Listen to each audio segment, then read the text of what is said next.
তো হ্যালো বন্ধুরা, আবার চলে আসলাম নতুন একটি ভিডিও নিয়ে। তো আজকে আমি কোথায় আছি অবশ্যই আপনারা ভিডিওটা পুরোপুরি দেখলেই বুঝতে পারবেন। তো আজকে আমি আছি প্রিন্স কাট সেলুনে। তো অনেকেই আপনারা জানেন এই প্রিন্স কাট সেলুন কার। এই প্রিন্স কাট সেলুন হলো আমাদের প্রিন্স মামুনের। তো সেলুনটা উদ্বোধন করার একদিন পরই তাকে পুলিশ গ্রেপ্তার করে। তো যাই হোক, এটা একটা অ্যাক্সিডেন্ট ছিল, তাও তো ছাড়া পেয়েছে। তো আমরা এখন যাচ্ছি নারায়ণগঞ্জ থেকে সরাসরি যমুনা ফিউচার পার্কে। তো আমরা মূলত যমুনা ফিউচার পার্কে একটা কাজের জন্য যাই, তার পাশে কিন্তু প্রিন্স কাট সেলুন। তো আমরা চিন্তা করলাম প্রিন্স মামুনের সেলুনটা একটু ভিজিট করে আসি। আমরা আছি এখন প্রিন্স কাট সেলুনে, দেখতে পাচ্ছেন।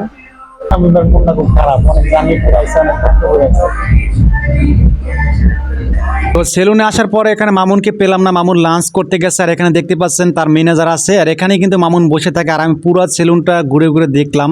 আসলে সেলুনের ডিজাইনটা খুব সুন্দর করছে, আর এখানকার ওয়ার্কারের ব্যবহার খুবই সুন্দর, আর ম্যানেজারের ব্যবহারও খুব সুন্দর। ঘুরে ঘুরে ওদের কাজ দেখে খুব ভালো লাগলো। তো আমি চিন্তা করলাম যেহেতু এত দূর থেকে আসছি, তো আমার চুল অবশ্যই কাটা লাগবে, তার জন্য ছোট একটা প্যাকেজ নিয়ে আমি কাটার জন্য রেডি হয়ে যাই। তো আমি অলরেডি চুল কাটার জন্য চেয়ারে বসে গেলাম। তো এখানে আসলে অবশ্যই আপনাদের সিরিয়াল বাই সিরিয়াল কাজ করতে হবে, আপনি যে কোনো কাজ করেন না কেন। আপনারা বলতে পারেন আপনার সিরিয়াল ছাড়া এত তাড়াতাড়ি কীভাবে চুল কাটতে বসলেন। আমি ম্যানেজারকে বলছি, দেখেন ভাই, আমার একদমই সময় নেই, আমি অনেক দূর থেকে আসছি, আর আমার খুব তাড়াতাড়ি যেতে হবে। এখানকার ম্যানেজার খুবই ভালো। আমার পিছে দাঁড়িয়ে দাঁড়িয়ে ছেলেটাকে বলতেছি, তারা কিন্তু অনেক দূর থেকে আসে, তাদের চুলটা খুব সুন্দরভাবে কেটে দিবা, তাদের মন মতো কেটে দিবা। তো কথা বলতে বলতে আমার চুল কাটা হয়ে গেল। দেখতে পাচ্ছেন এখানে পানি দিয়ে সুন্দরভাবে ওয়াশ করে দিচ্ছে এবং শ্যাম্পু দিয়ে সুন্দরভাবে ধুয়ে দিবে। তো অবশ্যই আপনারা এখানে আসতে পারেন। এখানে আসলে আপনারা পেয়ে যাবেন 400 টাকার প্যাকেজে hair cut, hair wash, face washing এবং লিপসিং, মানে 4টাই পেয়ে যাবেন 400 টাকার প্যাকেজে।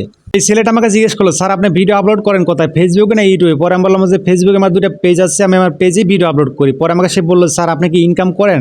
পরে আমি বললাম হ্যাঁ, আমার 2টা পেজই মনিটাইজ করা। পরে আমাকে বললো, স্যার আমার খুব ইচ্ছা ছিল আমি ফেসবুকে একটা পেজ খুলে ভিডিও আপলোড করবো, কিন্তু কী নিয়ে ভিডিও আপলোড করবো, আমি তো পারি না। পরে আমি বললাম, দেখো তোমাদের এখানে কিন্তু বড় বড় সেলিব্রিটি আসে, তারপরে প্রিন্স মামুন আছে, তুমি চাইলে তাদের সাথে ভিডিও করতে পারো। যাই হোক, আমি এই ছেলেটাকে জিজ্ঞেস করলাম, আচ্ছা মামুনকে তো পেলাম না, মামুন কখন আসবে? পরে আমাকে সে বললো যে দেখেন, মামুন স্যার যে কখন আসে কাউকে বলে আসে না, কিন্তু সে প্রতিদিন এই টাইমে এখানে থাকে, আজকে তো সে নেই।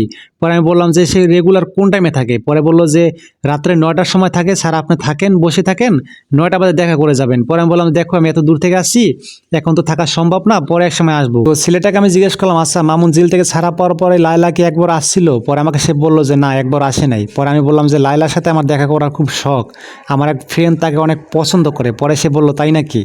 তো যাই হোক, একটু মজা করলাম, কেউ সিরিয়াস নেবেন না। তো আপনারা যারা প্রিন্স কাট সেলুনে আসতে চান অবশ্যই আসবেন, কারণ এখানে আসলে আপনারা অনেক সুন্দর সার্ভিস পাবেন। এখানকার ওয়ার্কারদের ব্যবহার খুবই ভালো। তো এখনই চলে আসুন Jamuna future park, new pocket gate, Bashundhara road, prince cut সেলুনে। সবাই ভালো থাকবেন।